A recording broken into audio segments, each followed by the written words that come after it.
Hi ವೀಕ್ಷಕರೇ, ಎಲ್ಲರಿಗೂ ನಮಸ್ಕಾರ. ನೋಡಿ, ಗೃಹಲಕ್ಷ್ಮಿ ಯೋಜನೆಯ ಪ್ರತಿಯೊಂದು ಫಲಾನುಭವಿಗಳಿಗೆ ಸರ್ಕಾರ ಒಟ್ಟು 3 ತಿಂಗಳ 6,000 ಹಣನ ಒಟ್ಟಿಗೆ ಫಲಾನುಭವಿಗಳಿಗೆ ಜಮಾ ಮಾಡ್ತಾ ಇದೆ. ನಿಮ್ಮ ಬ್ಯಾಂಕ್ ಖಾತೆಗೆ 6,000 ಹಣ ಬರ್ತಾ ಇರೋದು ನಿಜ. ಆದರೆ ಈ ಬಾರಿ 3 ಲಕ್ಷಕ್ಕಿಂತ ಅಧಿಕ ಮಹಿಳೆಯರಿಗೆ ಗೃಹಲಕ್ಷ್ಮಿ ಹಣ ಕ್ಯಾನ್ಸಲ್ ಆಗಿದೆ. ನೀವು ಆದಷ್ಟು ಬೇಗ ಹಣ ಪಡಿಬೇಕು ಅಂದರೆ ಗೃಹಲಕ್ಷ್ಮಿಗೆ ಮರು ಅರ್ಜಿನ ಕಡ್ಡಾಯವಾಗಿ ಹಾಕಬೇಕು ಮತ್ತು ಸರ್ಕಾರ ಜಾರಿಗೆ ತಂದಿರುವ ಹೊಸ ನಿಯಮಗಳನ್ನ ಪಾಲಿಸಬೇಕು. ಅದೇ ರೀತಿ ಸರ್ಕಾರದಿಂದ ಪ್ರತಿ ಫಲಾನುಭವಿಗಳಿಗೆ ನಾಳೆ ಸೋಮವಾರ ಮೇ 4ರಂದು ಕರ್ನಾಟಕದ 29 ಜಿಲ್ಲೆಗಳನ್ನು 4 ವಿಭಾಗಗಳಾಗಿ ಮಾಡಿ ಪ್ರತಿ ಹಂತದಲ್ಲೂ ಸರ್ಕಾರ ಪ್ರತಿ ಜಿಲ್ಲೆಗಳಿಗೆ ಹಣ ಜಮಾ ಮಾಡ್ತಾ ಇದೆ. ಯಾವ ಹಂತಗಳಲ್ಲಿ ಯಾವ ಜಿಲ್ಲೆಗಳಿಗೆ ಹಣ ಬರ್ತಾ ಇದೆ ಮತ್ತು ರೇಷನ್ ಕಾರ್ಡ್ದಾರರಿಗೆ ಸರ್ಕಾರ 3 ಗುಡ್ಡಿಸ್ನ ಕೂಡ ಕೊಟ್ಟಿದ್ದು ಹೊಸ ರೇಷನ್ ಕಾರ್ಡ್ಗೆ ಅರ್ಜಿ ಕೂಡ ಸ್ವೀಕಾರ ಮಾಡ್ತಾ ಇದೆ. ಹಾಗಾದರೆ ಬನ್ನಿ, ಸರ್ಕಾರದಿಂದ ಏನೆಲ್ಲ ಮಾಹಿತಿ ಬಂದಿದೆ ಅಂತ ತಿಳ್ಕೊಳ್ಳೋಣ. ಅದಕ್ಕಿಂತ ಮೊದಲು ನೋಡಿ ವೀಕ್ಷಕರೇ, ನೀವೇನಾದ್ರೂ ಇನ್ನೂ ಕೂಡ ನನ್ನ ಚಾನಲ್ನ ಸಬ್ಸ್ಕ್ರೈಬ್ ಆಗಿಲ್ಲ ಅಂದರೆ ದಯವಿಟ್ಟು ಪ್ರತಿಯೊಬ್ಬರು ಚಾನಲ್ನ ಸಬ್ಸ್ಕ್ರೈಬ್ ಮಾಡ್ಕೊಳ್ಳಿ, ಹಾಗೆ ವಿಡಿಯೋಗೆ ಒಂದು ಲೈಕ್ನ ಕೊಡಿ. ಹೌದು ವೀಕ್ಷಕರೇ, ಸರ್ಕಾರ ಪ್ರತಿಯೊಂದು ಗೃಹಲಕ್ಷ್ಮಿ ಯೋಜನೆಯ ಫಲಾನುಭವಿಗಳಿಗೆ 3 ತಿಂಗಳ 6,000 ಹಣನ ಒಟ್ಟಿಗೆ ಜಮಾ ಮಾಡ್ತಾ ಇದೆ.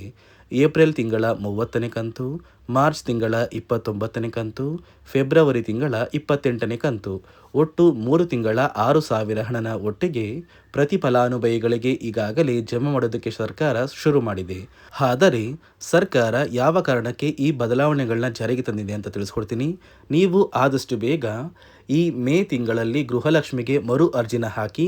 ಹಾಗಾದರೆ ಮಾತ್ರ ಇನ್ನು ಮುಂದೆ ಪ್ರತಿ ತಿಂಗಳು ನಿಮ್ಮ ಬ್ಯಾಂಕ್ ಖಾತೆಗೆ ಗೃಹಲಕ್ಷ್ಮಿ 2,000 ಹಣ ಇರ್ಬೋದು ಮತ್ತು 3 ತಿಂಗಳ 6,000 ಹಣ ಕೂಡ ಬರೋದು. ಮತ್ತು ಸರ್ಕಾರ ತಂದಿರುವ ಹೊಸ ನಿಯಮಗಳನ್ನ ಕೂಡ ಪಾಲಿಸಬೇಕು. ಬನ್ನಿ ವೀಕ್ಷಕರೇ, ಸರ್ಕಾರ ಏನೆಲ್ಲ ಹೊಸ ಬದಲಾವಣೆಗಳನ್ನ ತಂದಿದೆ ಅಂತ ಕೂಡ ತಿಳಿಸ್ಕೊಡ್ತಾ ಇದ್ದೀನಿ.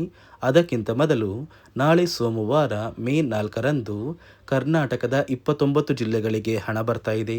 4 ವಿಭಾಗಗಳಲ್ಲಿ ಪ್ರತಿ ಹಂತದಲ್ಲೂ ಹಣ ಬರ್ತಾ ಇದ್ದು, ಮೊದಲ ಹಂತದಲ್ಲಿ ಬೆಳಗಾವಿ ವಿಭಾಗಕ್ಕೆ ಹಣ ಬರ್ತಾ ಇದೆ. ಬಾಗಲಕೋಟೆ, ಬೆಳಗಾವಿ, ವಿಜಯಪುರ, ಧಾರವಾಡ, ಗದಗ, ಹಾವೇರಿ, ಉತ್ತರ ಕನ್ನಡ. ಅದೇ ರೀತಿ ಎರಡನೆಯ ಹಂತದಲ್ಲಿ ಬೆಂಗಳೂರು ವಿಭಾಗಕ್ಕೆ ಹಣ ಬರ್ತಾ ಇದ್ದು, ಬೆಂಗಳೂರು ನಗರ, ಬೆಂಗಳೂರು ಗ್ರಾಮಾಂತರ, ರಾಮನಗರ, ಚಿಕ್ಕಬಳ್ಳಾಪುರ, ಚಿತ್ರದುರ್ಗ, ದಾವಣಗೆರೆ, ಕೋಲಾರ, ಶಿವಮೊಗ್ಗ, ತುಮಕೂರು. ಮೂರನೆಯ ಹಂತದಲ್ಲಿ ಮೈಸೂರು ವಿಭಾಗಕ್ಕೆ ಹಣ ಬರ್ತಾ ಇದ್ದು, ಚಾಮರಾಜನಗರ, ಚಿಕ್ಕಮಗಳೂರು, ದಕ್ಷಿಣ ಕನ್ನಡ, ಹಾಸನ, ಕೊಡಗು, ಮಂಡ್ಯ, ಮೈಸೂರು, ಉಡುಪಿ.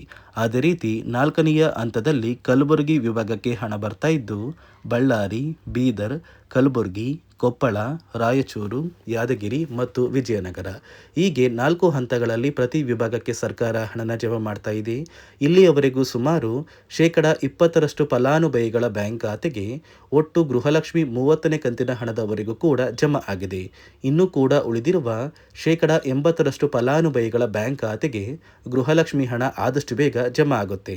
ಆದರೆ ನೀವು ಸರ್ಕಾರ ಜಾರಿಗೆ ತಂದಿರುವ ಹೊಸ ನಿಯಮಗಳನ್ನ ಕಡ್ಡಾಯವಾಗಿ ಪಾಲಿಸಬೇಕು ಮತ್ತು ಗೃಹಲಕ್ಷ್ಮಿಗೆ ಮರು ಅರ್ಜಿನ ಕಡ್ಡಾಯವಾಗಿ ಹಾಕಬೇಕು. ನಿಮ್ಮ ಬ್ಯಾಂಕ್ ಖಾತೆಗೆ ಹಣ ಜಮಾ ಆಗಬೇಕು ಅಂದ್ರೆ ಈ ಮೇ ತಿಂಗಳಲ್ಲಿ ನೀವು ಒಂದು ಮುಖ್ಯವಾದ ಕೆಲಸನ ಮಾಡಬೇಕಾಗುತ್ತೆ. ಆ ಒಂದು ಕೆಲಸ ಏನು ಅಂದ್ರೆ ಗೃಹಲಕ್ಷ್ಮಿಗೆ ಮರು ಅರ್ಜಿನ ಹಾಕೋದು ಕಡ್ಡಾಯವಾಗಿದೆ. ನೀವು ಮರು ಅರ್ಜಿ ಹಾಕಿದ್ರೆ ಮಾತ್ರ ನಿಮ್ಮ ಬ್ಯಾಂಕ್ ಖಾತೆಗೆ ಗೃಹಲಕ್ಷ್ಮಿ ಹಣ ಬರೋದು. ಹಾಗಾದ್ರೆ ಹೇಗೆ ಈ ಮರು ಅರ್ಜಿನ ಹಾಕಬೇಕು ಅಂತ ನೀವು ಕೇಳ್ಬೋದು, ಮತ್ತು ಯಾವ ಕಾರಣಕ್ಕೆ ಅಂತ. ನೋಡಿ ವೀಕ್ಷಕರೇ, ಸುಮಾರು 2 ಲಕ್ಷಕ್ಕಿಂತ ಅಧಿಕ ಮಹಿಳೆಯರು ಗೃಹಲಕ್ಷ್ಮಿ ಯೋಜನೆಯಲ್ಲಿ ಇಲ್ಲಿಯವರೆಗೂ ಮರಣ ಹೊಂದಿದ್ದಾರೆ. ಸೊ ಮರಣ ಹೊಂದಿರುವ ಫಲಾನುಭವಿಗಳ ಒಂದು ಹೆಸರನ್ನ ಗೃಹಲಕ್ಷ್ಮಿ ಯೋಜನೆಯಿಂದ ಸರ್ಕಾರ ಕ್ಯಾನ್ಸಲ್ ಮಾಡಬೇಕು. ಯಾಕಂದರೆ ಆ ಫಲಾನುಭವಿಗಳ ಬ್ಯಾಂಕ್ ಖಾತೆಗೆ ಇನ್ನೂ ಕೂಡ ಹಣ ಜಮಾ ಆಗ್ತಾ ಇದೆ. ಇದೇ ಕಾರಣಕ್ಕೆ ಈ ಮೇ ತಿಂಗಳಲ್ಲಿ ಸರ್ಕಾರದಿಂದ ಕೆಲವು ಅಧಿಕಾರಿಗಳನ್ನ ನೇಮಕ ಮಾಡಿ ನಿಮ್ಮ ಮನೆಗೆ ಬಂದು ಪ್ರತಿಯೊಂದು ಫಲಾನುಭವಿಗಳ ಒಂದು ದಾಖಲಾತಿಗಳನ್ನ ಚೆಕ್ ಮಾಡ್ತಾರೆ. ಸೊ ದಾಖಲಾತಿಗಳನ್ನ ಚೆಕ್ ಮಾಡಿ ಎಂಟ್ರಿ ಮಾಡ್ಕೊಂಡು ಹೋಗ್ತಾರೆ.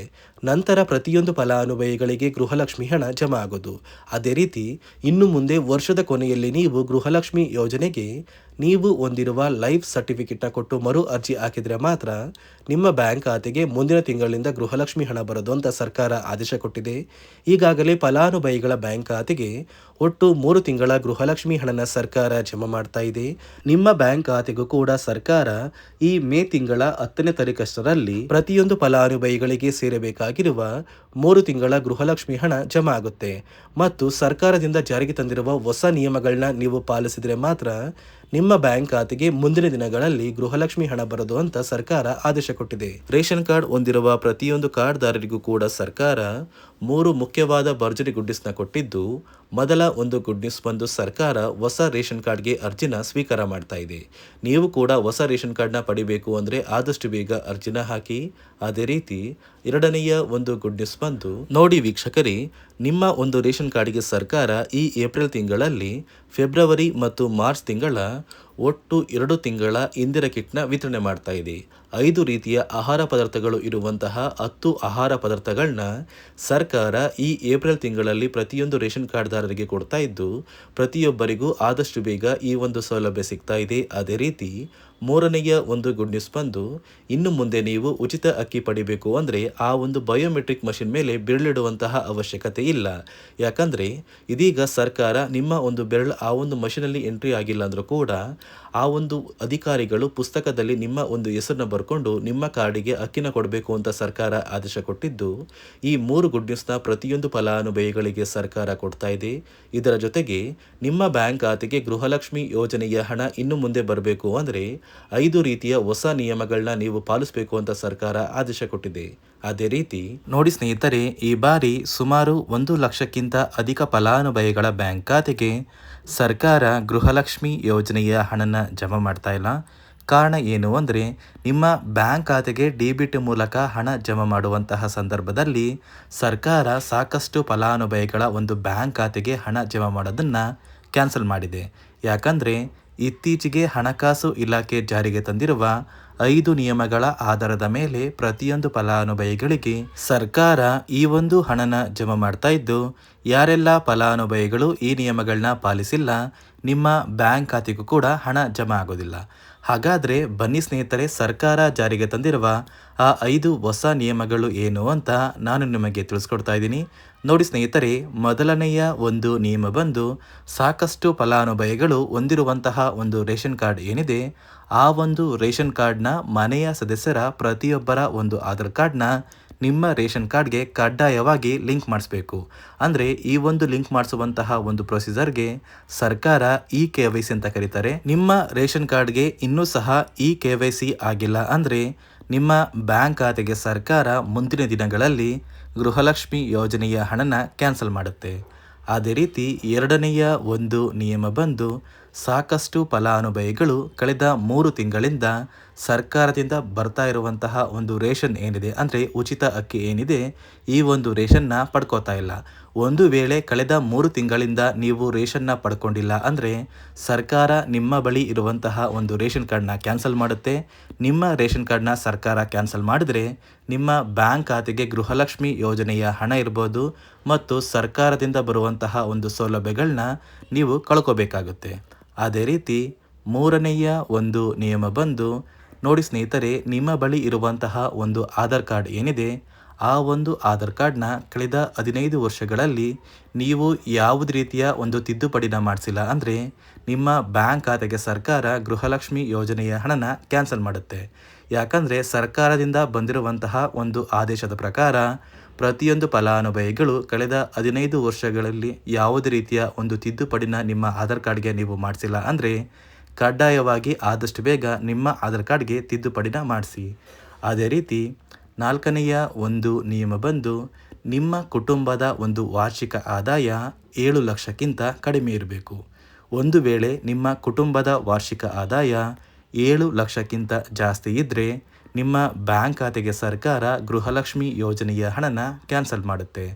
ಅದೇ ರೀತಿ 5ನೆಯ ಒಂದು ನಿಯಮ ಬಂದು, ನಿಮ್ಮ ಕುಟುಂಬದ ಸದಸ್ಯರು ಅಥವಾ ಗೃಹಲಕ್ಷ್ಮಿ ಯೋಜನೆಯ ಫಲಾನುಭವಿಗಳು ಯಾರು ಕೂಡ ಸರ್ಕಾರಿ ನೌಕರರಾಗಿ ಕಾರ್ಯನಿರ್ವಹಿಸ್ತಾ ಇರಬಾರ್ದು.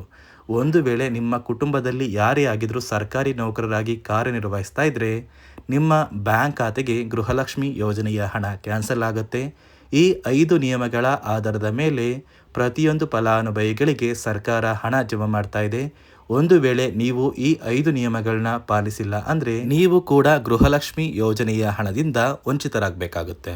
ನೋಡಿ ವೀಕ್ಷಕರೇ, ಸರ್ಕಾರದಿಂದ ಪ್ರತಿ ಗೃಹಲಕ್ಷ್ಮಿ ಯೋಜನೆಯ ಫಲಾನುಭವಿಗಳಿಗೆ ಒಟ್ಟು 3 ತಿಂಗಳ 6,000 ಗೃಹಲಕ್ಷ್ಮಿ ಹಣನ ಜಮಾ ಮಾಡ್ತಾ ಇದೆ.